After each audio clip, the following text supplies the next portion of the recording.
نام ہادیہ۔ ہادیہ نام کا کیا مطلب ہے؟ ہادیہ کی زبان کا لفظ ہے۔ ہادیہ ایک اسلامی بہترین نام ہے۔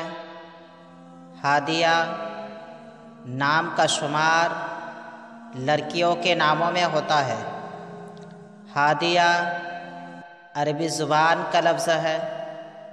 ہادیہ نام کا مطلب ہے ہدایت دینے والی، راستہ دکھانے والی۔ انگریزی الفاظ HADIA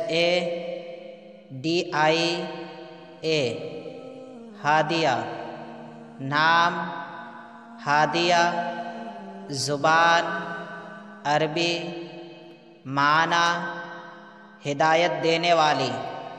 عدد نمبر 7۔ اگر آپ کا نام ہادیہ ہے تو کمنٹس میں اپنا پورا نام لکھیں تاکہ آپ کے لیے الگ سے ویڈیو بنا سکیں۔